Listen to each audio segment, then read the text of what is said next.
A história começa num mercado negro subterrâneo, lá na cidade de Xinchen. De repente, um garoto aparece, falando que quer vender um rim e uma córnea. O homem que tava lá meio desconfiado, pergunta se ele tava falando sério, porque só nos últimos 6 meses, o garoto já tinha vendido um rim, um baço, uma vesícula biliar, um par de testículos, um terço do fígado e uma parte do intestino delgado e grosso. Ou seja, se vendesse outro rim, não duraria nem 2 dias. Mas o garoto, com uma determinação que dava até medo, falou que tava tudo bem, que para salvar a irmã dele que estava gravemente doente, ele faria qualquer coisa. O homem entendeu a coragem daquele moleque e logo disse que ia fazer o que fosse preciso sem piedade. Na hora cortou ele com um cutelo, tirando o rim e a córnea dele. Depois disso, o garoto saiu mancando, segurando uma bengala para se apoiar, sentindo uma dor forte nos joelhos e no quadril. Ele chegou num beco, olhou ao redor para ver se ninguém tinha vindo atrás e então começou a usar seu poder especial, a regeneração. Na mesma hora, ele curou a córnea e o rim que tinham tirado dele. Com o dinheiro na mão, ele pensou que aqueles 30 mil, somado com o que ele já tinha guardado, deviam ser o suficientes para pagar o ritual de troca de classe, porque só passando por esse ritual, despertando seu poder, é que ele poderia se tornar realmente forte. Enquanto saía do beco, ele começou a pensar que aquele homem era idiota de acreditar nas mentiras que ele contava sobre a irmã dele e a mãe morrendo. Esse é o Yulin, um transmigrador e um órfão clássico que na real não tinha irmã doente nenhuma. E esse mundo onde ele vive é cheio de energia espiritual, com demônios e feras por todo lado. Existem milhares de masmorras e sobreviver aqui sendo órfão é difícil pra caramba, até que ele descobriu sua habilidade única, a regeneração corporal. Não importava o quanto ele se machucasse, o corpo dele se recuperava em minutos, podia até regenerar órgãos ou membros que tivesse perdido. E o Lin usou essa habilidade para vender seus órgãos e juntar 100 mil para pagar a enorme taxa do ritual de troca de classe. Só assim, despertando seu poder, ele poderia ficar mais forte, continuar se virando nesse mundo perigoso e proteger quem ele realmente queria. E aquele era o dia do ritual de troca de classe. De repente, uma mulher pergunta o que ele estava fazendo ali, enquanto outra se pergunta se Yulin não era um aluno pobre e como tinha conseguido dinheiro para pagar o ritual. Ele então corre e segura a mão dela, falando que não teve outra escolha a não ser pegar um empréstimo. Ela ficou surpresa, porque pegar um empréstimo para a troca de classe era algo meio desesperado. E as outras começaram a comentar que, se ele conseguisse uma classe inútil, ia passar o resto da vida pagando aquela dívida. Meio sem jeito, a senhora Wan disse que, já que ele chegou até ali, devia dar o melhor de si, e mandou ele se apressar, porque o ritual já ia começar. Naquele lugar, milhares de pessoas estavam em fileiras esperando a vez delas. Então o diretor chamou o próximo, Galdeo da turma 5. Todo mundo comentava que ele não tinha uma família rica. O garoto pensava que no momento em que pagou a taxa, parecia que seu coração tinha levado uma facada. Se ele acabasse com uma classe de suporte, seria o fim para ele. O diretor mandou ele colocar a mão numa orbe de luz e relaxar o corpo. Foi anunciado que a classe dele era uma classe A de suporte, chamada Criador de Aves. O pessoal ficou na dúvida se ele ia passar a vida toda criando galinhas e patos, enquanto outros ficaram ainda mais nervosos de ver outra pessoa pegando classe de suporte. Ouvindo tudo isso, o diretor disse para não se desanimar só porque era uma classe de suporte. Afirmou que não existe classe inútil e sim pessoas inúteis. Logo depois chamaram a próxima. Quando ela chegou, todo mundo ficou empolgado. Era a Zugni e todo mundo começou a chamá-la de deusa. O diretor desejou boa sorte para ela. Assim que ela tocou na orbe, uma luz flamejante e enorme apareceu diante dos olhos de todos. Era tão grande que o diretor ficou até assustado, se perguntando se ela era uma maga de fogo de classe SSS, e finalmente a academia da cidade Xinchen podia se orgulhar. Todo mundo ficou de boca aberta, principalmente porque uma maga de fogo de nível SSS podia rivalizar com o exército inteiro. E o Lin também ficou surpreso com a sorte da garota. O diretor falou que isso era algo muito grande para a academia e que ele ia conversar com ela sobre o novo plano de treinamento. Quando chamaram o Yulin, o pessoal comentou ainda mais. Uns perguntavam se ele era mesmo um aluno pobre e por que estava ali, enquanto outros contavam o boato de que ele tinha conseguido um empréstimo para a troca de classe. Ao passar perto da Nini, Yulin pensou confiante que não seria um coadjuvante dela. Chegando na orbe, ele pensou que esperou muito por esse momento, que viver uma vida miserável ou desafiar o destino se resumia a tudo aquilo. Ao tocar a orbe, uma energia enorme se espalhou por todo lado e um dragão azul gigantesco apareceu. O dragão disparou na direção do Yulin e se fundiu a ele, formando uma aura enorme ao seu redor. Todo mundo ficou espantado, se perguntando se ele também ia conseguir uma classe SSS. Um aluno ficou indignado por ele ser um aluno pobre, ter usado um empréstimo e conseguir um nível SSS. Quando a poeira baixou, Yulin perguntou pro diretor, que estava assustado, o que era aquilo. De repente, a academia inteira foi surpreendida pelo anúncio. Yulin havia conseguido uma classe de combate. Não era qualquer uma. Ele agora agora era um mestre da maldição proibida de nível SSS. O anúncio ainda completou dizendo que hoje ele honra a academia, mas que amanhã ela se orgulharia dele. Só que assim que o anúncio ecoou, o diretor ficou em choque, caiu em si e percebeu o peso do que aquilo significava. Yulin tinha se tornado um mestre da maldição proibida. No mesmo instante, a reação de geral foi de pura zombaria. Todo mundo começou a rir muito daquele anúncio. Afinal, entre os estudantes e até mesmo entre os professores, corria o boato de que nenhum mestre da maldição vivia além dos 25 anos. A explicação era simples, mas cruel. Essa classe consumia a própria vida do usuário para ativar as habilidades. Por isso, todos que seguiram esse caminho acabaram morrendo bem jovens. E justamente por isso, essa classe era considerada um lixo, um beco sem saída. Ainda zoaram dizendo que era trágico demais, porque Yulin tinha acabado de pegar um empréstimo, mas iria morrer cedo antes mesmo de pagar. Nini, que estava ali perto, ouvindo todos aqueles comentários maldosos sobre o Yulin, suspirou, achando uma grande pena o que tinha acontecido com ele. Yulin, por sua vez, ficou em silêncio escutando tudo. Não respondeu a nenhuma das piadas e nem aos comentários cruéis sobre sua nova classe. O diretor, tentando amenizar o clima, tentou animá-lo, mas no fundo, ele mesmo reconheceu que era uma pena o Yulin ter se tornado um mestre da maldição. Parecia um destino trágico e inevitável. Então, com aquela dúvida martelando na cabeça, Yulin perguntou diretamente se era mesmo verdade que todos os mestres da maldição não passavam dos 25 anos. O diretor tentou aliviar um pouco, pediu para ele não ser tão negativo e comentou que era melhor ele viver lutando intensamente do que viver uma vida sem sentido. Meio desanimado, Yulin concordou, dizendo que também iria fazer isso, lutaria com tudo o que tinha e traria honra para a academia. O diretor elogiou sua coragem e garantiu que prepararia um plano de treinamento especial para ele. Yulin agradeceu pela consideração, mas por dentro não conseguia conter uma risada silenciosa. Aqueles idiotas não faziam ideia. Sim, era verdade que o mestre da maldição morriam jovens, mas ele se perguntou o que isso tem a ver com ele, afinal ele era imortal. Dias depois, na rotina da academia, Yulin estava completamente exausto depois de um dia puxado de treinos. Ele falou sozinho que só queria ir para casa e ter uma boa noite de sono. Mas enquanto caminhava para sair, uma voz o chamou de colega, fazendo ele parar para ver quem era. Era a Nini. Ela se aproximou e pediu para ele fazer dupla com ela. Ainda comentou de forma bem direta que quanto mais um mestre da maldição lutava, mais rápido ele morria. E como colegas de turma, ela não queria que ele morresse tão rápido assim. Depois de entender que ela estava propondo uma parceria, Yulin agradeceu pela preocupação, mas recusou a oferta. Nini, visivelmente irritada, dizendo que ele era um idiota teimoso que estava praticamente pedindo para morrer. Então, simplesmente mandou ele fazer o que quiser e saiu andando. Yulin continuou caminhando, achando aquilo tudo bem estranho. Até que no meio do caminho, ele se deparou com um grupo de garotos na sua frente, nitidamente querendo arrumar confusão. Enquanto ouvia aqueles idiotas provocando, ele refletiu como mulheres são problemáticas. Bastaram 2 frases da Nini para ele acabar se metendo em confusão. Só que ele não queria papo e já mandou a real, pediu para eles saírem da frente porque ele só queria ir para casa. Um dos caras começou a zoar, perguntando se ele estava falando daquela espelunca de 10 metros quadrados que ele chamava de casa. Depois ainda completou que agora que Yulin era de classe SSS, poderia arrumar um trampo como segurança na corporação Di, mas só se chamasse o cara de papai. Outro cara caiu na gargalhada, dizendo que isso seria um privilégio para Yulin e já mandou ele se ajoelhar na frente do mestre Di. E a provocação não parou por aí. Começaram a zombar dizendo que amanhã mesmo Yulin estaria trabalhando como segurança, e assim que começasse a ganhar um trocado, poderia comprar um incenso decente para os mortos da família dele do orfanato. Enquanto ouvia aquelas palavras cruéis, ainda debochavam se perguntando se um órfão como Yulin merecia mesmo ter uma família. E o outro já respondeu na lata, claro que não, por isso todos estão mortos. A raiva só foi crescendo dentro dele, o sangue começou a ferver e sem perceber Yulin já estava começando a conjurar uma maldição. Ele apenas disse que eles o obrigaram a fazer isso. Na mesma hora todos ficaram em choque, sem acreditar que ele realmente ia usar uma maldição ali na frente de todo mundo. Começaram a perguntar se ele não estava maluco, se não tinha medo de morrer por usar uma maldição dessas. Mas longe de recuar, isso só deixou Yulin ainda mais nervoso. Ele perguntou em voz alta por que não usaria e mandou que nunca mais falassem de sua família morta. Então, sem hesitar, lançou a magia bem no meio deles. Por sorte, os garotos conseguiram desviar por pouco. Um deles, assustado, perguntou se Yulin tinha enlouquecido usando maldições proibidas daquele jeito. Mas Yulin não estava nem aí, apenas mandou eles virem encará-lo. Completamente em choque, o grupo todo começou a correr, percebendo que ele realmente era maluco e estava disposto a usar maldições sem pensar 2 vezes. Enquanto via eles correndo, Yulin comentou sozinho que todos eram um bando de lixo, fugindo com um único ataque. E sem dar mais atenção, começou a ir embora para casa, sentindo uma dor incômoda incômoda no intestino. Do alto de um prédio logo ali próximo, Nini estava observando tudo. Ela comentou sozinha que ele era um tolo, jogando sua vida fora por causa de algumas provocações e insultos baratos. Também pensou que, mesmo que alguém não fosse um usuário de maldições, não iriam tão longe como ele foi, e por isso, concluiu que ele não era digno de ficar do lado dela. Enquanto isso, Yulin finalmente chegou em casa e guardou sua mochila. Sentou-se no sofá e ficou pensando, percebeu que precisava sacrificar um pedaço do seu intestino para invocar um raio comum, uma bexiga para invocar um trovão indo às águas do sepultamento, um coração inteiro para lançar um raio roxo de destruição, e aí se questionou, será que ele morreria caso tentasse invocar um trovão dos deuses do caos? Sua cabeça começou a girar com esses pensamentos, então preferiu se deitar no sofá, achando que aquilo não era nada bom, e percebeu que esses eram os efeitos colaterais da regeneração, e acabou apagando de puro cansaço. Enquanto isso, numa outra parte da cidade, o garoto que o Yulin havia enfrentado, revoltado, pediu para o seu pai mandar alguém para matar o Yulin, mas o pai, com uma frieza calculada, perguntou se ele já tinha esquecido de tudo que havia lhe ensinado. Disse que para matar um usuário da maldição de classe SSS era extremamente arriscado e que não traria benefício algum para eles. Além disso, comentou que alguém que se esforça tanto para usar feitiços proibidos só por causa de alguns insultos era claramente emocionalmente instável. Então aconselhou seu filho a não esquecer de que aquele garoto vinha de uma origem pobre e que a família Di tinha a maior vantagem de todas, que era o dinheiro. Disse que ele precisava aprender a usar essa vantagem para atingir o ponto mais fraco do inimigo. No dia seguinte, na academia, os alunos começaram a chegar ao campo de treinamento. Yulin ainda bocejava morrendo de sono quando ouviu algumas garotas cochichando, comentando que ele tinha se tornado mesmo um mestre da maldição e que tinha dado uma bela lição no Jinlin. E como se fosse combinado, o próprio Jinlin apareceu, se aproximando do Yulin, dando bom dia e dizendo que trouxe café da manhã para ele. Desconfiado, Yulin perguntou se ele, não conseguindo derrotá-lo, agora estava tentando envenená-lo. Mas o garoto apenas riu, dizendo que jamais ousaria algo assim e que na verdade aquilo era para agradecer. Yulin, sem paciência, perguntou logo qual era o motivo. O garoto revelou que, depois que Yulin o atingiu com aquele raio, fez com que ele acordasse e percebesse que estava desperdiçando sua vida. Ouvindo toda aquela enrolação, Yulin logo mandou ele falar logo de uma vez o que queria. De repente, o garoto se ajoelhou e soltou que queria chamá-lo de irmão mais velho. Isso deixou Yulin ainda mais confuso, até perguntou se o garoto tinha batido muito forte com a cabeça. Mas o Jinlin continuou falando, dizendo que era sério e que, depois daquela surra, começou a refletir melhor sobre as atitudes dele. Agora queria ser uma pessoa melhor e precisava de um bom exemplo como ele. Yulin então disse que, se esse era o caso, nada mais justo que o garoto pagar a mensalidade. O moleque concorda na hora e ainda perguntou qual era o número da conta para transferir o dinheiro. Yulin passou o número sem pensar duas vezes e ainda mandou transferir 2 milhões, falando que esse seria o valor da mensalidade do próximo semestre. O garoto ficou até surpreso, sem acreditar que ele queria 2 milhões. Aí o Yulin perguntou se era muito para ele, mas o garoto respondeu que não, que ia transferir agora mesmo. Pouco tempo depois, todos os alunos se reuniram para ouvir o anúncio. O reino secreto para iniciantes estava oficialmente aberto e o teste iria começar em breve. Com o portal ativado, desejaram que todos os candidatos de cada academia tivessem um ótimo desempenho. Enquanto isso, os alunos já estavam todos preparados para começar. Os diretores logo perceberam que à frente do grupo estavam 2 alunos da academia Qingchen e que tinham conseguido a classe SSS. Aí começaram os comentários. O diretor ficou irritado porque tinha pedido para eles manterem a discrição, mas pelo visto não adiantou de nada. Mas mesmo assim, não deixou de jogar na cara dos outros que, dessa vez, a academia dele logo conseguiu 2 alunos de classe SSS. Só que ele percebeu que os outros diretores ficaram em silêncio e perguntou por que não estavam falando nada. Todo mundo ficou irritado com ele, dizendo que tinha muita coisa para fazer na própria academia e que o velho não devia ficar tão convencido assim. Assim que a ordem foi dada, todos os candidatos começaram a entrar no campo. Antes de entrar, a Nini ainda insistiu, dizendo que ainda dava tempo de formar em dupla, mas o Yulin respondeu que não precisava. Ela, sem paciência, disse que ele era muito arrogante e que, se estava tão ansioso para morrer cedo, então ela não ia impedir. Logo em seguida, o Yulin disparou para dentro do portal. Assim que entrou naquele campo, achou muito estranho estar sozinho ali e ficou se perguntando se foi um teleporte aleatório. Na mesma hora, ele ouviu um leopardo se aproximando, mas ficou tranquilo, dizendo que era só um gatinho. Vendo a oportunidade perfeita para testar seu feitiço proibido, ele lançou sem pensar 2 vezes e derrotou o leopardo, ganhando 10 de experiência. Só que o Lin achou muito pouco XP para um feitiço tão poderoso que ainda causava dano nos próprios rins. Ele logo percebeu que, se continuasse assim, ia ter que matar uns 100 desses para conseguir chegar no nível 2, então precisava bolar um plano. Pouco depois, ele derrotou vários monstros e acreditava que aquela leva toda renderia uma boa quantidade de XP. Assim que chegou em outra área, encontrou ainda mais monstros. Olhando para eles, Yulin disse que agora ia testar uma nova maldição proibida que tinha acabado de aprender. Em seguida, ativou a maldição proibida Onda Destrutiva e acabou com todos os monstros daquela área em questão de segundos. Yulin ficou impressionado com essa maldição que dobrava sua força, agilidade e espírito. Ele também percebeu que com a reencarnação ardente ativada, provavelmente até mesmo um monstro de nível 10 não aguentaria seu golpe final trovejante em potência máxima. Com isso, ele continuou rushando e acabando com todos os monstros que apareciam na frente. Depois de derrotar tantos monstros, Yulin percebeu que tinha envelhecido muito em apenas 5 minutos. E se não quisesse revelar seu corpo imortal, entendeu que precisaria parar de usar a reencarnação ardente depois de no máximo 1 minuto. Logo depois de se regenerar, Yulin ignorou a preservação da vitalidade e usou um dos braços como sacrifício. Em seguida, fez um selo poderoso no chão e ativou outra maldição proibida, a Fúria Destruidora de Mundos. Aquele poder imenso derrotou um lobo cinzento de nível 3, dando 30 de XP, uma cobra de 2 cabeças de nível 5, dando 50 de XP, um escorpião blindado de nível 6, pegando mais 60 de XP, um centauro também de nível 6, garantindo mais 60 de XP, e ainda uma abelha assassina de nível 2 que te deu mais 20 de XP. Na mesma hora, apareceu uma notificação dizendo que ele subiu de nível. Yulin ficou animado, já que acabou subindo direto pro nível 3, e com isso, aprendeu uma nova maldição proibida chamada Fogo do Inferno. Um tempo depois, a Maga de Fogo chegou e viu todo aquele estrago. Ela ficou se perguntando o que tinha acontecido ali para tantos monstros terem virado cinzas. Logo percebeu um brilho e pensou se aquilo era fogo do inferno. Também comentou consigo mesma que não deveria existir outro usuário de fogo na Academia Shinshen além dela, e ficou se questionando como poderia ter uma flutuação tão intensa do elemento fogo. De repente, notou uma fumaça vindo da floresta e acreditou que isso tinha sido causado por um humano, e que aquela onda de fogo podia ser tão forte quanto a dela. Ainda comentou que a academia estava cheia de dragões ocultos e decidida falou que ia descobrir quem era. No meio da floresta, estava uma fogueira cheia de carne no espeto. Era o Yulin comendo carne de porco demônio de 3 olhos, dizendo que estava absurdamente deliciosa. Por ter consumido tanta energia antes, ele aproveitou para comer até não aguentar mais. Depois de terminar, já estava planejando ir para uma área mais distante para caçar monstros. Só que alguém apareceu do nada, perguntando se era o Yulin. Ao sair da mata, a Nini perguntou o que ele estava fazendo ali. Yulin ficou surpreso por encontrar ela de novo e também pensava que não podia deixar ela descobrir seu segredo. Então respondeu que só estava ali assando algo para comer. Sem perder tempo, ela já começou a falar que a classe de conjurador de maldições proibidas não servia para grindar sozinho. Nisso passou por ele, dizendo que era tarde demais para se arrepender e que segui-la não ia ajudar, porque ela tinha coisas para fazer e não tinha tempo para ajudar. Yulin ficou sem entender nada, já que não pediu ajuda nenhuma, e ficou se perguntando qual era a lógica dela e se tinha alguns neurônios a menos. Aí ela se virou e perguntou se viu alguém passar por ali, descrevendo que a pessoa era extremamente poderosa, muito habilidosa com o elemento fogo e que provavelmente dominava o fogo do inferno. Yulin se fez de louco e disse que viu sim um cara bonitão e apontou pro lado que ele foi. Mas por dentro, já pensava que não poderia mais usar o fogo do inferno para não deixar aquela mulher idiota atrás dele. Enquanto caminhava procurando o tal portador do fogo do inferno, Nini ainda culpava o Yulin por não ter conseguido alcançar o cara, até que notou uma presença se aproximando e assustou ao ver que era uma besta do sangue de dragão de nível 8. Ela conseguiu desviar do primeiro ataque e ficou se perguntando o que estava acontecendo, porque tinha um monstro de nível 8 ali. Ela sabia que não tinha chances de ganhar daquela coisa. Enquanto se preparava, pensou onde o Yulin estava e acreditava que aquele covarde já tinha fugido para bem longe. Em seguida, ela lançou sua tempestade de bolas de fogo, acertando a besta, mas não causou dano nenhum. Nesse momento, a besta avançou pro ataque, mas a maga deu um salto e conseguiu escapar. Aí ela começou a preparar outro ataque, dizendo que ia lutar até o fim. Só que assim que lançou várias bolas de fogo, a besta simplesmente bloqueou tudo e ainda lançou o próprio feitiço dela contra ela mesma. Surpresa, ela acabou sendo atingida diretamente pelo ataque e nem teve chance de escapar. Ao cair no chão depois daquele contra-ataque, percebeu que tinha sido arrogante demais no reino secreto de iniciantes. Uma besta de nível 8 como aquela era impossível de alguém vencer, e morrer daquele jeito seria humilhante demais. Só que do nada, o fogo do inferno foi lançado contra o monstro bem na frente dela. Na hora, a besta foi completamente queimada e caiu no chão. Vendo aquilo, ela percebeu que era o fogo do inferno e ficou impressionada. A besta do sangue de dragão de nível 8 foi eliminada instantaneamente. Olhando para o portador do fogo do inferno, Nini agradeceu por ter salvado sua vida e perguntou se podia saber o nome dele. Então ele revelou ser o Lin Yi. Lin vem de amanhecer e Yi de noite. Admirada, ela perguntou de que academia ele era e disse que como ele salvou sua vida, precisava agradecer de forma apropriada. Só que Yulin já estava estava de saco cheio dela e respondeu que não precisava, que tinha sido uma ajudinha de nada. Quando ele já estava se preparando para ir embora, a Nini se levantou de repente pedindo para ele esperar, mas ele foi direto e mandou que ela não o seguisse, avisando que mais à frente teriam monstros ainda mais fortes e que definitivamente não era um lugar para alguém com a força dela. Ainda aconselhou que ela desse um jeito nas roupas, já que quase não tinha sobrado nada. Na hora que a Nini percebeu, ficou toda sem graça e acabou tropeçando, caindo no chão de novo. Enquanto ele ia embora, ela começou a gritar, dizendo que um dia ia alcançar ele e que estaria com orgulho ao lado dele. Depois de se afastar um pouco, Yulin ficou aliviado, acreditando que assim iria conseguir se livrar daquela maluca que não ia mais ficar no pé dele. Quando parou para ver os próprios status, acabou pensando que tinha perdido tempo demais com ela e que o melhor mesmo seria focar em rushar para subir de nível logo. Foi então que ele ficou surpreso ao ver que a nova magia proibida dele tinha um efeito bem louco. Ela sacrificava 2 anos da sua vida para anular qualquer ferida fatal. Aí ele entendeu o motivo daquela classe ser conhecida por encurtar tanto a expectativa de vida, já que tudo ali funcionava às custas disso. Só que no caso dele, essa regra não se aplicava. Então para ele, era mais como se fosse uma habilidade divina. Com essa magia proibida, ele sabia que não precisaria mais se preocupar com coisas como ser apunhalado no coração pelas costas. E o melhor de tudo era que as magias proibidas que normalmente exigem sacrificar o coração ou a cabeça poderiam ser usadas de forma ativa. Definitivamente, ele percebeu que aquilo era quebrado demais. Agora ele poderia rushar vários níveis sem qualquer tipo de restrição e ninguém seria capaz de pará-lo. No terceiro dia, do lado de fora do campo de testes, todos já estavam ansiosos. Afinal, era o último dia. Um deles até comentou que já ficaria satisfeito se pelo menos uma das crianças conseguisse alcançar o nível 8. Logo depois, o diretor apareceu e se juntou ao grupo dando bom dia. Alguns ainda estavam meio desconfortáveis com a situação e um deles perguntou o que tinha de mais em ter 2 alunos de classe SSS. Outro já completou dizendo que, na verdade, às vezes o nível alcançado era mais importante do que o próprio rank de classe. Alguém também lembrou que o nível mais alto já alcançado no teste do reino secreto de Xinchen era o 11 e que ninguém tinha quebrado esse recorde até hoje. Esse mesmo lembrou que o estudante que conseguiu isso era da academia Yukai. O diretor Su confirmou, mas ficou pensando que esse ano alguém poderia finalmente quebrar esse recorde. O diretor de Xinchen, confiante, acreditava que sim, que um de seus estudantes conseguiria. De repente um homem se aproximou, comentando que os diretores tinham um gosto bem refinado e logo depois perguntou se podia se juntar à brincadeira. Era o Sr. Zug. O diretor falou que já fazia um tempo que não se viam e ainda comentou que era uma honra ter ali a presença do maior astrólogo de Xinchen. Zug, bem humilde, respondeu que era muita gentileza e que ele só tinha ido mesmo para ver sua querida filha Nini. Logo depois, ele perguntou ao diretor se a Nini não tinha causado nenhum problema ultimamente. O diretor respondeu que, na verdade, ela era o orgulho da academia Xinchen. De repente, todos ouviram um barulho e perceberam que alguém estava saindo do portal. O Sr. Zug achou aquilo estranho, afinal ainda não era hora de acabar. O diretor também achou esquisito e pensou que talvez quem estivesse saindo pudesse estar ferido. Mas para surpresa de geral, quem saiu do portal foi a própria Nini. Ela foi andando até eles, perguntou por que o pai estava ali e cumprimentou o diretor. O pai dela ficou surpreso e falou que o tempo ainda não tinha acabado, enquanto o diretor logo quis saber a que nível ela tinha conseguido chegar. Foi então que a Zugni revelou ter chegado no nível 12, deixando todos os diretores chocados. Ela não só quebrou o recorde com facilidade, como ainda saiu antes do tempo terminar.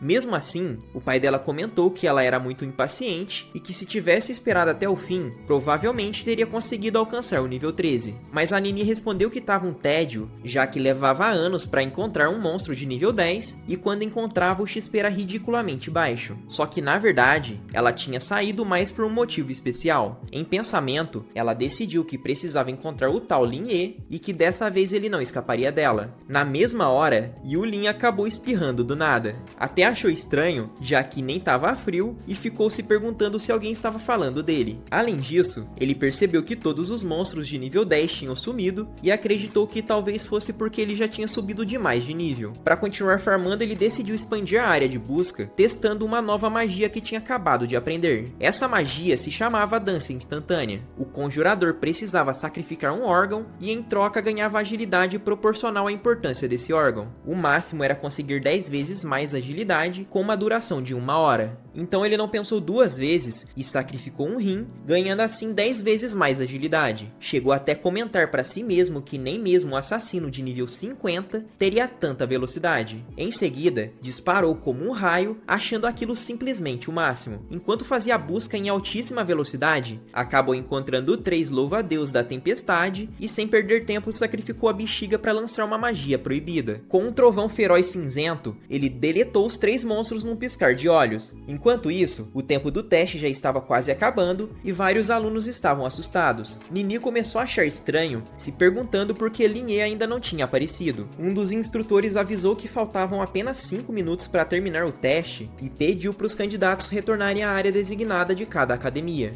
Vendo que estava bem perto de acabar, um dos diretores comentou que parecia que o recorde daquele ano ficaria mesmo com a Zug e Nini. Outro também comentou que a Academia Shinshen deu sorte em ter conseguido 2 alunos de classe SSS e perguntou se o outro aluno ainda não tinha saído. O instrutor reforçou que faltavam apenas 3 minutos. Nini ficou surpresa, achando que tinha perdido o Lin Yi de vista, mas estranhou, já que não tinha saído da frente do portal nem por um segundo. Logo depois, ela sentiu uma energia saindo do portal e acreditou que talvez fosse ele. E realmente, quem saiu do portal foi Yu Lin. Ela logo perguntou por que era ele. Sem entender muito bem, ele só respondeu que o tempo estava acabando e por isso precisou sair. Ainda pergunta se tinha algum problema. A garota virou as costas dizendo que ele era um covarde e pediu para ele não falar mais com ela, deixando Yu Lin ainda mais confuso, achando que ela só poderia ser maluca. Assim que o diretor se aproximou dele, disse que finalmente ele tinha saído e perguntou qual era o seu nível. Yu Lin cumprimentou o diretor e revelou ter chegado ao nível 16. Na hora que ouviram isso, ninguém acreditou. Parecia simplesmente impossível,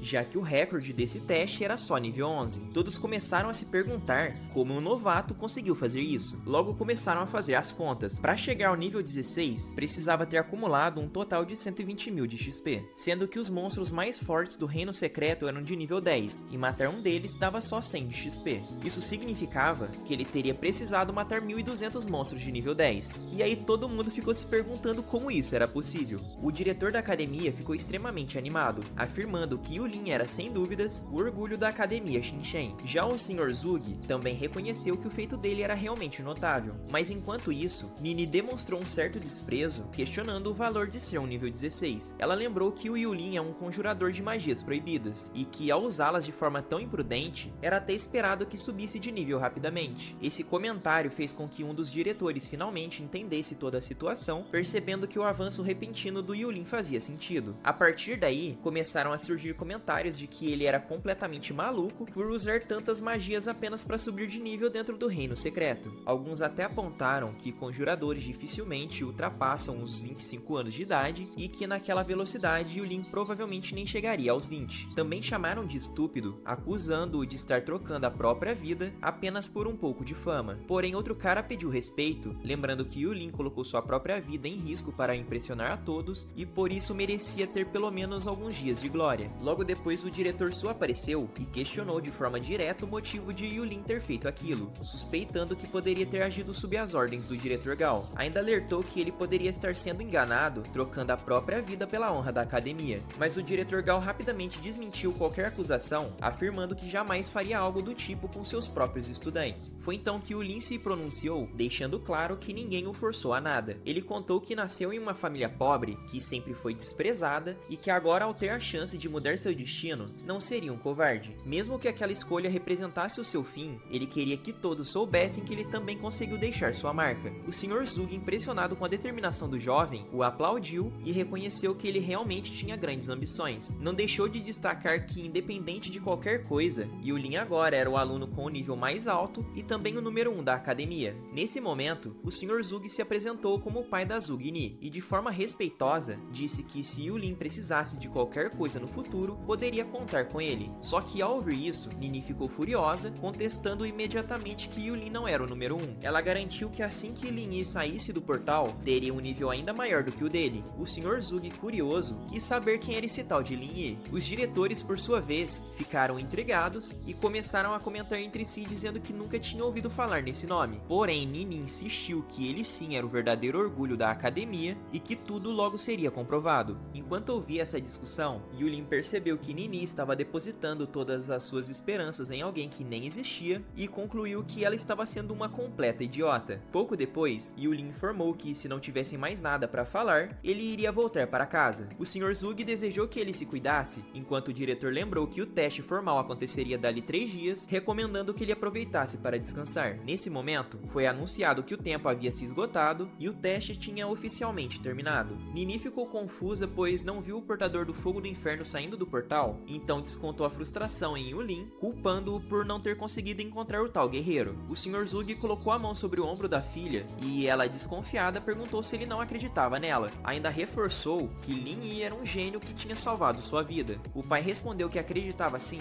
mas perguntou se ela tinha saído antes do teste acabar para tentar identificar essa pessoa. Quando Nini confirmou que sim, o Sr. Zug achou estranho e levantou a possibilidade de que talvez Yulin fosse quem ela estava procurando. Porém, ela logo descartou essa ideia, lembrando que Yulin fugiu de medo quando a besta de sangue do dragão apareceu, enquanto Lin Yi demonstrava extrema habilidade com o elemento fogo, algo que não combinava nada com o perfil do Yulin. Enquanto isso, já em casa, Yulin do nada espirrou novamente e ficou se perguntando quem estaria falando mal dele pelas costas. Não teve dúvidas de que devia ser aquela idiota da Zugni. De repente, alguém começou a bater na sua porta, o que o deixou surpreso. Afinal, não esperava receber visitas. Ao atender, se deparou com um homem que se apresentou como gerente da empresa Shinshen, Solução Oral Rei do Cérebro Limitada. Curioso, Yulin quis saber o que ele poderia fazer por ele. O gerente então anunciou que trazia ótimas notícias. A empresa tinha ficado sabendo que, após a sua troca de classe, Yulin quebrou o recorde do Reino Secreto. Por isso, ele estava sendo convidado para testar um produto da empresa com a promessa de uma remuneração bem generosa. Quando Yulin quis saber exatamente quanto seria essa remuneração generosa, o homem apenas levantou 3 dedos. Yulin, sem entender, perguntou se seriam 3 o quê? E o gerente revelou que eram 3 milhões. Yulin ficou impressionado com a quantia, mas o homem continuou explicando que o produto servia para aumentar a inteligência e, além disso, promovia a regeneração celular. Disse que ao tomar aquele frasco, Yulin se sentiria vários anos mais jovem. Enquanto abria o frasco, Yulin pensava que aquilo valia vários de seus rins e que a fama realmente tinha lá seus benefícios. O gerente ainda reforçou que a empresa era centenária e oferecia uma garantia de reembolso de 10 vezes o valor pago caso o produto não funcionasse. Confiante, Yulin começou a beber o conteúdo, achando até que o gosto era doce, mas logo depois começou a sentir uma tontura estranha e acabou desmaiando. Assim que ele caiu no sofá, o homem ligou para o chefe, avisando que uma única garrafinha tinha sido suficiente e que inclusive já tinha um plano reserva para garantir tudo. O chefe, satisfeito, mandou que ele levasse o garoto até ele. Algum tempo depois, o homem transportou Yulin desacordado para um galpão abandonado. Ele mesmo não entendia porque o chefe estava obcecado em encontrar aquele estudante. Quando chegaram, o chefe parabenizou o subordinado pelo bom trabalho, mas também avisou que perguntas indesejadas não seriam toleradas. Deixou claro que ninguém poderia entrar naquele lugar sem sua autorização, sob risco de morte. Esse chefe era o mesmo que, anteriormente, tinha comprado alguns órgãos do Yulin. Agora, ao olhar para o garoto, ficou surpreso ao perceber que todos os órgãos que tinha adquirido estavam completamente regenerados, algo que ele achou simplesmente fascinante. Empolgado, começou a imaginar que, com aquele garoto, poderia finalmente desvendar o segredo para a regeneração de órgãos. Nesse momento, outra pessoa comentou que com esse poder, ele teria domínio supremo, toda a fortuna do mundo e até mesmo os mais poderosos se ajoelhariam diante dele. O homem concordou com isso, mas logo caiu em si e percebeu assustado quem tinha acabado de dizer aquilo. Olhando em direção à cadeira, ficou em choque ao ver Yulin sentado tranquilamente, como se nada tivesse acontecido. Sem saber como aquilo era possível, já que a substância que aplicaram era forte o bastante para derrubar um elefante por 6 horas. Yulin então demonstrou sua curiosidade, querendo entender como eles tinham encontrado. O homem, por sua vez, sacou a espada, decidido a não ser mais tão educado, e ordenou que Yulin se rendesse, prometendo que assim ele não perderia nenhum membro. Analisando rapidamente os status do oponente, Yulin percebeu que ele também possuía uma classe chamada Lâmina Fantasma e que já estava no nível 20. Diante da ameaça, Yulin reconheceu que não tinha muita escolha a não ser agir. No entanto, pensou que se usasse o elemento fogo, acabaria queimando tudo ao redor e chamando muita atenção, o que não seria nada bom naquela situação. Por isso decidiu usar uma das suas magias proibidas mais perigosas, o Olhar do Congelamento Eterno. Essa magia, apesar de extremamente poderosa, tinha um preço altíssimo. Ela sacrificava os olhos do conjurador, congelando tudo que estivesse ao seu alcance, mas o deixando completamente cego depois. Enquanto começava começava a executar a magia, o homem, já tomado pelo medo, não conseguia entender que tipo de feitiço era aquele que Yulin estava usando. Então ele começou a ser congelado e não conseguia quebrar o gelo com sua lâmina. Ao quebrar a lâmina, ele acha que aquilo era impossível, já que o seu nível era superior ao do garoto, e mesmo sendo um conjurador de magias proibidas, não era possível te derrotar com uma única magia. Então pergunta que tipo de aberração ele era. Antes de congelar completamente o inimigo, Yulin quis ter certeza de uma coisa, e perguntou se havia mais alguém que soubesse sobre sua habilidade especial de regenerar órgãos. O homem, já resignado, revelou que jamais contaria algo tão importante assim para outra pessoa. Com essa confirmação, Yulin decidiu confiar nele, e com uma frieza impressionante, disse que faria aquilo ser rápido e indolor. Sem hesitar, avançou com um soco certeiro, quebrando o gelo ao meio e encerrando a luta de uma vez. Logo depois, Yulin refletiu, achando melhor da próxima vez sacrificar o estômago. Afinal, aquela coisa nojenta que tomou antes ainda o incomodava bastante. Ao sair do galpão sem perder tempo, ele já tinha eliminado 3 inimigos, deixando apenas um vivo, justamente para conseguir informações. O homem, apavorado, começou a implorar pela vida, mas Yulin manteve a frieza, queria apenas saber quem era o chefe por trás de tudo aquilo. O homem, com medo, disse que não podia revelar, mas Yulin o encarou friamente, deixando claro que só tinha 2 opções: falar ou morrer. Desesperado, o homem cedeu e revelou que o chefe era o rei do subterrâneo Xinchen, um homem chamado Kensei. Ao ouvir esse nome, Yulin ficou pensativo. Aquilo soava familiar. Ele logo suspeitou que Kensei poderia ser um dos 10 filantropos mais influentes da cidade de Xinchen. Isso complicaria bastante a situação. Enquanto isso, no mercado clandestino bem no subterrâneo de Xinchen, Kensei, furioso, ouvia os capangas informarem que um de seus homens havia sumido. O mais impressionante era que um mero estudante havia conseguido escapar. O capanga explicou que perderam contato com o homem fazia mais de meia hora e que, ao chegarem no local, encontraram tudo completamente queimado. Pelo tipo de fogo, concluíram que provavelmente tinha sido obra de algum trabalhador. Kensei, irritado, ordenou imediatamente que encontrassem o garoto. Enquanto isso, Yulin já se dirigia até a casa de um jovem rico. Assim que o garoto ficou sabendo que Yulin estava vindo, enviou alguém para buscá-lo imediatamente. Assim que chegaram, o garoto comentou que já havia conversado com o pai sobre os 2 milhões que Yulin pediu, mas Yulin cortou o assunto, deixando claro que estava se sentindo desrespeitado sobre aquele papo de dinheiro naquele momento. Afinal, agora ele o reconhecia como subordinado, e para Yulin dinheiro era apenas um detalhe pequeno. O garoto então disse que não tinha mais nada a acrescentar e pediu para Yulin considerar aquela casa como sua também. Enquanto caminhavam, o garoto refletia, pensando que o pai tinha razão. Yulin realmente era um cara simples e se preocupava demais com as aparências. Yulin, por sua vez, estava mais preocupado com outra coisa. Se perguntava se os homens de Cassim teriam coragem de vir atrás dele mesmo dentro da poderosa família Ji. De repente, Yulin foi surpreendido por várias empregadas dando bom dia ao jovem mestre. Ele ficou impressionado, pensando como realmente fazia sentido que tantas pessoas quisessem ser ricas, pois a vida de ricos era de fato completamente diferente. Logo em seguida, o garoto perguntou a Yulin qual das empregadas ele mais gostou e disse que poderia mandar que elas o servissem à noite. Yulin, um pouco sem graça, respondeu que não recusaria, mas não demorou muito e uma das empregadas puxou Yulin, dizendo que iriam ajudá-lo a se trocar. Totalmente envergonhado, Yulin tentou dizer que estava apenas brincando, só que o garoto logo falou para ele não ser tímido, mandando as empregadas seguirem com a ajuda, e que depois, quando estivesse pronto, iriam fazer algo bem maneiro. Curioso, Yulin perguntou o que seria, e o garoto respondeu que ele descobriria assim que chegassem. Pouco tempo depois, Yulin foi levado até o leilão anual de Xinchen. O garoto comentou que talvez Yulin nunca tivesse estado ali antes. Explicou também que todos da cidade estariam presentes e que queria apresentar algumas pessoas importantes para Yulin. Mas Yulin, mais interessado em resolver a própria fome, pediu para ele ir na frente e não se preocupar que ele iria comer primeiro. Vendo Yulin correndo até a mesa cheia de comida, o garoto apenas sorriu, pensando que pessoas pobres sempre seriam pobres e que Yulin ainda era muito inexperiente. Enquanto Yulin devorava vários pratos, pensava que tinha passado a noite inteira ocupado e agora estava morrendo de fome. Depois de sacrificar o estômago, ele precisava comer bem para se recuperar.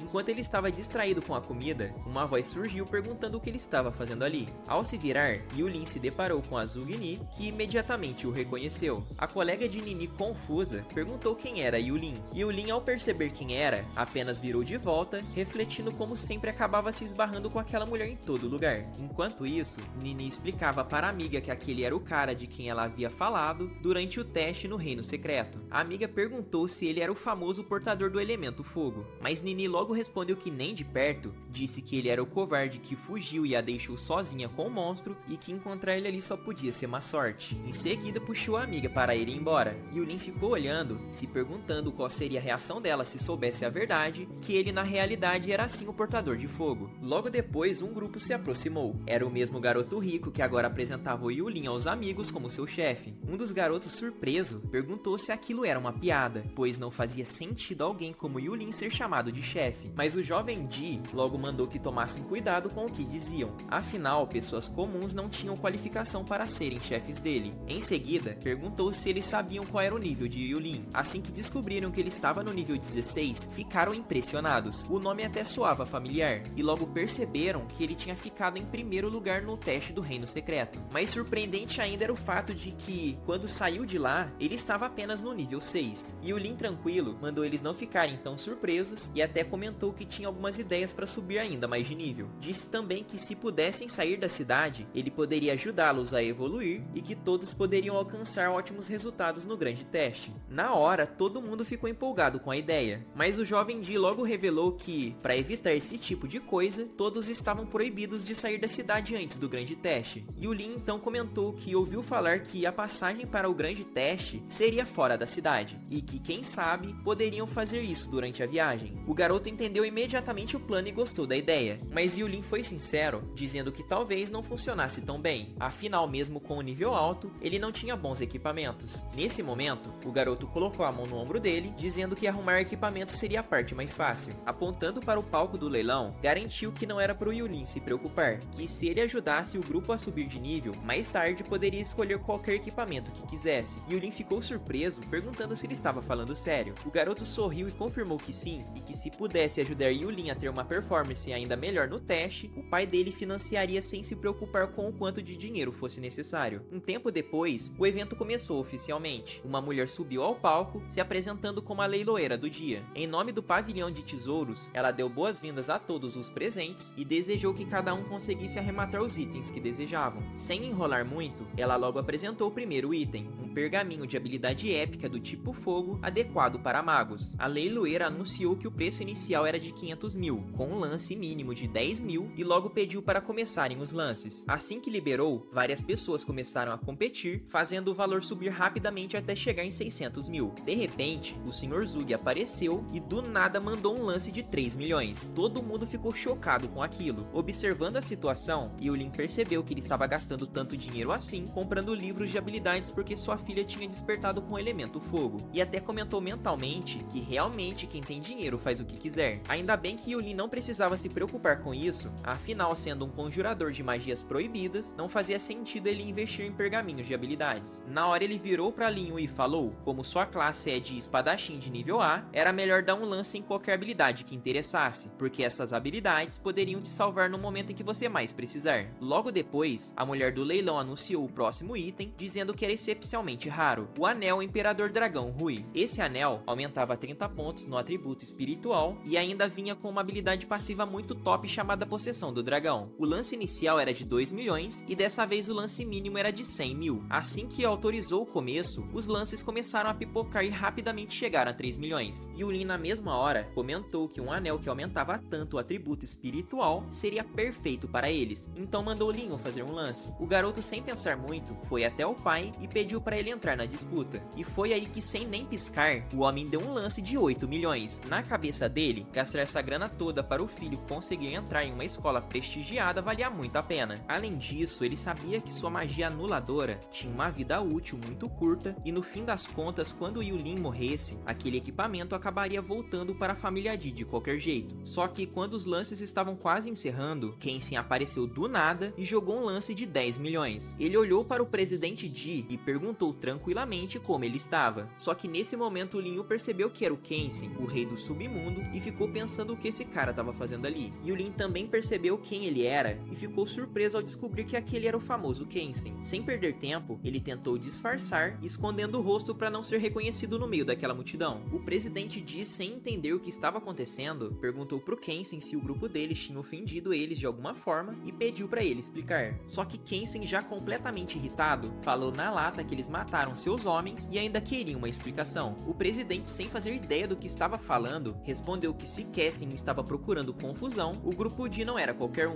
e só para reforçar, subiu o lance para 12 milhões. Kenshin ficou ainda mais furioso, aceitou o desafio e deixou claro que queria ver quem aguentaria até o fim. Enquanto eles estavam saindo do leilão, Kenshin perguntou de novo para um de seus capangas se eles tinham verificado direitinho a informação, se o carro que apareceu perto do depósito realmente pertencia ao grupo D. O capanga confirmou na hora que não tinha dúvidas e o carro tinha ido até a vila da família D naquela mesma manhã. Ao ouvir isso, Kenshin ficou com aquele olhar sombrio, frio e pensou: o grupo D não vai poder me culpar quando eu eliminar toda a família deles. Pouco tempo depois, o anel foi finalmente arrematado por 13 milhões pelo presidente D. Ele não perdeu tempo, entregou direto pro Yulin e perguntou com um sorriso se ele tinha gostado do anel. Yulin respondeu que sim e agradeceu, chamando o homem de tio D. Então Yulin perguntou ao pai quem era aquele cara, e aí veio a revelação. Ele explicou que aquele cara era o Kenshin, o rei do submundo. Falou também que, apesar da fama, Kenshin sempre quis mudar de vida e se tornar um verdadeiro homem de negócios, mas pelo visto agora estavam começando a se meter com o grupo D. Yulin comentou que, no fim das contas, o grupo D sempre atrai muita atenção indesejada, então o melhor seria todo mundo tomar mais cuidado daqui pra frente. E o presidente concordou na hora. Assim que Yulin equipou o anel Imperador Dragão Rui, o atributo espiritual dele aumentou em 30 pontos. Além disso, o anel podia ser refinado, e a passiva Possessão do Dragão abençoava o portador com a energia do dragão, aumentando também a sorte em 10 pontos. Yulin ficou super animado com os atributos que recebeu e falou pro tio D não se preocupar, que ele ia dar um jeito de carregar o Lin Yu e garantir que o garoto conseguisse entrar numa escola prestigiada. O presidente riu e respondeu que não precisava de tanta formalidade. Afinal, eles já estavam bem próximos agora, quase como família, e perguntou o que mais eles precisavam. Mais tarde, Lin Yu, já exausto, comentou que graças ao Yulin, o pai dele estava disposto a gastar muito com equipamentos. Em seguida, perguntou qual equipamento o Yulin gostaria e disse para ele escolher o que quisesse. Entre as opções, tinha o Anel do Relâmpago Azul, que aumentava o atributo espiritual em 15 e tinha uma passiva que fortalecia as habilidades de luz em 20%. Tinha também o Anel de Lua Derretida, que aumentava o poder espiritual em 200 pontos e também podia ser refinado. E para fechar, o Bracelete Yan Duplo, que aumentava o atributo espiritual em 40 e tinha uma passiva que melhorava bastante o fator de cura. Yulin, sem pensar duas vezes, escolheu todos esses itens, principalmente os braceletes, porque mesmo que o segredo dele fosse descoberto por outras pessoas, ele poderia usar esse item para aliviar a tensão. E claro, não podia faltar aquela espada. Com ela, Yulin poderia usar sua magia anuladora de nível 10. A espada tinha um nome bem imponente: Ruptura da Queda Estelar. Ela aumentava em 300 pontos a força e ainda tinha uma passiva chamada Luz Estelar, que fazia com que, sob a luz das estrelas, a força bônus da espada fosse aumentada continuamente, podendo chegar até 100 pontos a mais. Mas tinha um detalhe importante: com a magia anuladora e a técnica da espada Yanzhou, toda vez que causasse dano com a espada, Yulin perderia 1 ano de vida. Em compensação, o dano da espada dobraria, podendo acumular até o máximo de 99 vezes. Yulin, olhando tudo isso, falou que com aquela espada, eles seriam invencíveis no teste. Enquanto isso, a Zugni, tomando banho, pensava sozinha que não entendia o que a família D viu naquele covarde. Ela percebeu que a família D tinha gastado mais de 100 milhões em equipamentos, uma quantia absurda, ainda mais se tratando do Yulin, que sempre foi considerado um cara comum. Na hora ela ficou desconfiada, pensando se eles estavam tramando alguma coisa em segredo. De repente, um dos funcionários se aproximou, avisando que a senhorita Liu tinha acabado de chegar. Mas ela não estava sozinha, tinha vindo com outra pessoa que dizia ter informações importantes sobre alguém que ela estava procurando. Mi ficou surpresa na hora, já levantou animada, cheia de esperança, achando que finalmente tinham notícias sobre o Lin Yi. Então rapidamente pediu para que os dois esperassem por ela na sala de visitas. Pouco tempo depois, enquanto descia as escadas apressada, já foi perguntando direto se tinha informações sobre ele. Sua amiga então a apresentou ao investigador Juan, dizendo que ele tinha algo para contar sobre o tal Lin Yi. O investigador confirmou, dizendo que realmente tinha informações, mas infelizmente não eram boas notícias. Na mesma hora, Mi ficou preocupada e perguntou o que ele queria dizer com aquilo. Juan explicou que uma fazenda em Xinchen tinha sido completamente destruída por um incêndio e várias pessoas morreram naquele fogo. Eles encontraram vestígios bem específicos por lá e, rastreando esses vestígios, levaram até o Lin Yi. Por causa disso, o departamento de investigação estava pedindo a colaboração dela na investigação. Mi ficou em choque e não conseguia acreditar. Ela logo disse que era impossível, ele não podia ser um assassino e, se fosse, não teria teria te salvado antes. Sua amiga tentou acalmá-la e o investigador então explicou que o homem que ela estava procurando era capaz de usar o fogo infernal e tinha força suficiente para derrotar inimigos de nível 8 com apenas um golpe. Porém, durante toda a investigação, eles não conseguiram encontrar nenhuma outra informação sobre ele, mas havia outra pessoa que eles estavam querendo saber se ela conhecia. Assim que Annie perguntou quem era essa pessoa que o investigador mencionava, ele revelou que, segundo os resultados da investigação, havia uma grande chance desse tal Lin Ye que ela tanto procurava fosse na verdade o Yulin. Na hora, Annie ficou ainda mais surpresa com essa possibilidade, achando aquilo completamente absurdo. Para ela, Yulin era apenas um covarde, alguém que tinha medo da morte e que inclusive já tinha fugido quando ela mesma estava em perigo. Por isso considerava impossível que ele fosse o misterioso Lin Ye, ainda mais porque, até onde sabia, Yulin nem sequer conseguiu usar o poderoso fogo infernal. Enquanto Ni explicava isso, o investigador ativou discretamente um detector de mentiras e perguntou se ela tinha certeza do que estava dizendo. Ela reafirmou sua posição com convicção, ressaltando que foi a única pessoa que viu Lin Ye pessoalmente e por isso tinha plena certeza de que Yulin não poderia ser ele. Diante daquela resposta, o investigador, que era especialista em detectar mentiras, rapidamente percebeu que ela estava falando a verdade. Para ele, não havia como alguém mentir na sua frente sem ser pego, especialmente com o polígrafo ativado. Assim, ele concluiu que o assassino realmente não era o Yulin. Após isso, ele agradeceu pela cooperação e garantiu que não iria mais incomodá-la. No entanto, pediu que, caso soubesse de qualquer nova informação, entrasse em contato imediatamente. Ni sorriu e respondeu que faria isso. Enquanto isso, a cena volta para Yulin, que comentava que eles precisavam testar os novos equipamentos e perguntou para onde estavam indo. Lin então explicou que eles estavam justamente no local que ele havia mencionado anteriormente, onde poderiam testar tudo de forma prática. Logo em seguida, uma mulher recebeu os dois e perguntou se eles gostariam de realizar o treinamento naquele momento. Lin confirmou dizendo que sim, que estavam ali exatamente para testar alguns equipamentos. A mulher então pediu para que eles entrassem e perguntou qual era o nível do Yulin. Ao ouvir que ele estava no nível 16, ela informou que poderia arrumar uma sala de treinamento adequada para pessoas de até nível 20, com custo de 100 mil por hora. No entanto, Yulin surpreendeu ao dizer que, na verdade, queria uma sala de treinamento para níveis de até 40. Ao perceber isso, a mulher entendeu rapidamente o que ele queria, sem perder tempo arranjou uma enorme sala de treinamento própria para quem estivesse até o nível 40, deixando tudo preparado para que eles pudessem começar o teste. Diante de milhares de bonecos de treinamento, Yulin começou a sacar sua espada, percebendo que não havia câmeras no local. Isso significava que ele podia agir livremente, sem se preocupar em ser observado. Primeiro decidiu testar o poder da Espada da Vida, ativando sua habilidade a Reencarnação Ardente. Em seguida partiu para cima dos bonecos, fatiando tudo que parecia pelo caminho. Assim que ativou a Espada da Vida, uma imensa luz azul se espalhou, destruindo tudo ao redor com uma força impressionante. Empolgado com o resultado daquela magia, Yulin disse para si mesmo que era hora de testar outras magias proibidas. Enquanto isso, do lado de fora, o jovem Lin conversava com a mulher que havia os recebido. Ele comentou que o teste estava próximo e quando seu chefe treinava, costumava ficar um pouco fora de controle. A mulher sorriu e respondeu que com tanto esforço e dedicação, ele certamente alcançaria ótimos resultados. De repente, Yulin saiu da sala surpreendendo os dois. Disse que estava um pouco cansado e queria descansar. Antes de sair, aproveitou para perguntar se precisava pagar por ter quebrado algumas coisas na sala de treinamento. A mulher, achando que ele estava apenas brincando, respondeu que se um combatente de nível 16 conseguiu danificar alguma coisa dentro de uma sala projetada para guerreiros de até nível 40, então o problema era a qualidade da sala e não ele. Por isso, como poderiam cobrar qualquer tipo de compensação? Meio sem jeito, Yulin apenas concordou, disse que estava tudo bem e logo chamou o jovem Lin para irem embora. Assim que eles saíram, a mulher entrou na sala de treinamento e ficou completamente chocada com o que viu. Ao se deparar com a sala praticamente destruída, ela ficou espantada sem acreditar no que estava vendo e se perguntou assustada como aquilo poderia ser possível. Enquanto isso, lá na residência da família Ji, um dos seguranças foi pego de surpresa e levou um corte no pescoço. Na hora, o colega perguntou o que tinha rolado, mas nem deu tempo de perceber. Foi atacado na surdina e teve o pescoço quebrado na hora. Com os barulhos rolando lá fora, o presidente Ji começou a se perguntar o que estava acontecendo. Logo depois, um dos subordinados dele abriu a porta todo arrebentado e só conseguiu dizer pro mestre fugir o mais rápido possível. Só que nem teve chance. Na mesma hora, foi morto por uma espada que atravessou o peito dele sem dó. Era o próprio Kenshin. Depois de matar o cara na maior frieza, ainda sorriu e falou pro Sr. Ji que finalmente eles estavam se reencontrando. Assustado, o Sr. Ji até tentou apontar a arma pro Kenshin, mas perdeu a mão na hora com um corte rápido e preciso da espada. Quando caiu no chão, o Kenshin pisou no rosto dele e falou que ele era um idiota de tentar usar uma arma contra um despertado. Nesse momento, momento, um dos capangas do Kenshin apareceu e avisou que não encontraram os garotos. Kenshin, já irritado, perguntou se eles tinham deixado mesmo aqueles dois moleques escaparem, e enquanto saía, mandou levarem o Sr. Ji junto, dizendo que ia deixar ele vivo só por mais um tempo. Pouco depois da invasão, os dois já estavam voltando para casa, mas o Mestre Lin achou tudo estranho e ficou se perguntando por que as luzes estavam todas apagadas. Foi aí que o Yulin sentiu um cheiro forte de sangue e saiu correndo direto para a entrada da casa. Assim que ele apertou o botão da trava da porta, os dois ficaram em choque vendo todos os guardas caídos no chão. A cena era tão horrível que o Mestre Lin ficou travado, sem acreditar que aquela era a mesma casa dele. Até achou que talvez tivesse entrado no lugar errado, mas o Yulin mandou ele ficar esperto porque ainda podia ter perigo ali. Nisso, o Mestre Lin Yu saiu correndo pro escritório, chamando pelo pai e pelo tio Fu, perguntando se ainda estavam ali. Enquanto isso, o Yulin viu uma carta deixada em cima do balcão e decidiu ver o que era. Ele pegou a carta e chamou Lin Yu pra ver junto. Quando abriram, descobriram que era um aviso. Se quisessem salvar o Sr. Ji, que estava sendo mantido refém no mercado clandestino do subterrâneo, teriam que levar o Yulin pra fazer a troca, e ainda ameaçaram que a cada 6 horas de atraso, iam cortar um pedaço do Sr. Ji. Lin Yu ficou completamente furioso. Já sabia que isso era coisa do Kenshin e jurou que ia acabar com ele por causa disso. Mas o Yulin disse que aquilo tudo só aconteceu por causa dele, então o Lin Yu tinha que ficar em um lugar seguro, que ele mesmo ia salvar o tio Ji. Só que o Lin Yu não aceitou de jeito nenhum. Ele também queria acabar com o Kenshin com as próprias mãos e salvar o pai. Enquanto ele falava, o Yulin deu um golpe na nuca do Lin Yu, apagando ele por um tempo. Segurando o garoto, Yulin pediu para ele confiar nele, que prometia trazer o tio Ji de volta em segurança. Depois de colocar o Lin Yu no quarto, o Yulin saiu com um olhar bem sério, dizendo que o Kenshin ainda ia conhecer o verdadeiro poder de um conjurador de magias proibidas que não liga para as consequências. Chegando no subterrâneo de Xinchen lá no mercado clandestino, logo na entrada do território inimigo tinha 2 guardas de olho em tudo. Yulin deu um salto silencioso para um beco para não ser visto pelos capangas. Quando espiou, percebeu que ainda estava a tempo de salvar o tio Ji, só que não esperava que os caras iam descobrir ele tão rápido assim, até achou impossível. Na hora, um dos capangas apontou a arma para ele e perguntou onde ele achava que estava se escondendo, porque ali tinha um monte de câmeras com visão noturna. Aí o Yulin ficou se perguntando por que tinha tanta tecnologia assim no mercado clandestino. O cara já manda o Yulin parar de enrolar, porque o Kenshin já estava esperando ele fazia tempo. Vendo que tinha sido descoberto e não tinha mais jeito, Yulin pensou que o mais simples era avançar logo e acabar com eles. Sem pensar muito, ativou a reencarnação ardente. Na hora, os capangas perceberam que ele era um conjurador de magias proibidas. Para ficar ainda mais forte, Yulin decidiu sacrificar o rim esquerdo, já que o direito já tinha se regenerado. Um dos caras falou que o chefe já tinha avisado que o moleque era muito problemático e mandou todo mundo começar a atirar nele. Só que no momento em que atiraram, uma energia enorme surgiu em volta do Yulin e já atingiu os primeiros capangas. Logo depois ele usou a dança fugaz e avançou nos outros dois, queimando eles com seu fogo infernal. Já sabia que depois de chegar nesse ponto, ninguém que tivesse visto aquilo podia sair vivo, senão seu segredo seria exposto. Então continuou avançando, certo de que o Kenshin ia se arrepender dessa escolha. Mas do nada, Yulin foi surpreendido por uma magia de vento que veio na direção dele. Com a agilidade dele, conseguiu desviar dos cortes, mas percebeu que eram rápidos demais. Quando olhou direito, viu que era um despertado do tipo vento que estava acima do nível 30. Um deles, irritado, perguntou como Yulin tinha coragem de vir sozinho e se ele não tinha medo de morrer. Mas o outro começou a rir, dizendo que a ordem do chefe era capturar ele vivo. E o colega respondeu que estava ciente disso. Mas o Yulin não se intimidou nem um pouco. Disse que era uma pena que a espada dele ainda estava com ele. Aí ativou a magia da espada da vida e mandou os dois virem pra cima para ver quantas vezes ele conseguiria cortá-los. O primeiro já ficou bolado e avançou dizendo para não ser tão arrogante. Mas o Yulin desviou do ataque e acertou sua primeira espadada. Em seguida, o outro apareceu por trás dizendo que ele era rápido, mas que não ia escapar da espada dele. Só que num piscar de olhos, o Yulin contra-atacou, acertando sua segunda espadada. Depois disso, os dois capangas começaram a rir e falaram que ele era rápido, mas perguntaram se ele achava mesmo que aqueles cortes fracos iam ser o bastante. O Yulin continuou avançando e disse para eles não se preocuparem e esperarem, que ainda nem conheciam as habilidades dele com a espada. Então mandou a terceira espadada, depois a quarta, e foi combando uma atrás da outra até chegar na oitava. Esse último ataque foi tão forte que quebrou a espada do cara e ainda arrancou um dos braços dele. E o outro cara ficou assustado vendo o braço voando. A oitava espadada foi tão intensa que o Yulin sentiu uma dor forte no meio do peito. Aí o cara, todo espantado, perguntou como aquilo era possível e que técnica de espada era aquela. Só que com aquele olhar frio, o Yulin respondeu que ele não precisava precisava saber e sem piedade finalizou o cara com a espada. O outro, que já tinha perdido um dos braços, ao ver aquilo ficou gritando que Yulin não era um humano e sim o próprio demônio. Como resposta, Yulin queimou ele com seu fogo infernal, fazendo o cara virar cinzas, e ficou ali olhando tudo acontecer sem nem piscar. Enquanto continuava avançando para encontrar o Kenshin, ele disse que já tinha avisado que ninguém sairia vivo naquela noite. Logo em seguida, uma baita explosão aconteceu na entrada, mas 3 capangas apareceram correndo desesperados, com resquícios de chamas infernais pelo corpo. Eles diziam que o Yulin era um monstro que não morria de jeito nenhum, não importava o que fizessem. Nesse momento, Yulin cortou a cabeça do primeiro cara com a primeira espadada, cortou o segundo ao meio com a segunda, mas o terceiro ainda continuava correndo pelas escadas. Yulin mandou ele não fugir, senão depois ia ter que contar tudo de novo. Só que nessa hora, ele percebeu uma presença esmagadora logo atrás. Era um maluco com um machado gigante, dizendo que fazia tempo que ninguém tentava invadir aquele lugar sozinho para causar confusão. Esse cara era o lutador número 1 do mercado clandestino, chamado Jai Shuti de nível 42. Jai perguntou a Yulin qual era o segredo dele para ainda estar de pé depois de todos aqueles ferimentos. Yulin pensou que aquele machado do cara devia pesar centenas de quilos, então mandou ele abaixar o machado que contaria. Com essa resposta, o Jai decidiu eliminar ele de uma vez e depois estudar seu corpo com calma. O impacto do machado gigantesco fez um belo estrago com a pancada. Yulin precisou ativar a reencarnação ardente junto com a dança fugaz para conseguir escapar daquele ataque poderoso. Jai começou a rir ao descobrir que o Yulin era um conjurador de magias proibidas e perguntou quanto tempo ele ainda ia durar, destruindo sua vida em troca de um pouco mais de poder. Então, Jai continuou atacando sem parar. Yulin conseguiu bloquear todos os ataques, até que no último, a espada dele foi arremessada longe com o impacto. Depois disso, Yulin já estava bem ferido e pensou que era exatamente isso que esperava de um despertado de nível 42, um oponente bem forte. Jai avançou com o machado e perguntou se era sério mesmo que um conjurador estava usando uma espada. Ainda zombou, dizendo que as habilidades dele com a espada eram horríveis. Vendo o machado se aproximando, Yulin pensou que precisava evitar aquele ataque, mas nem deu tempo. Acabou levando um corte gigantesco no ombro que quase foi cortado ao meio. O golpe foi tão forte que jogou ele longe. Ainda caído no chão sem forças, Jai começou a se aproximar e disse que só estava se aquecendo, mas parecia que já tinha acabado. Yulin, bem ferido, confessou que quando luta contra um especialista em combate a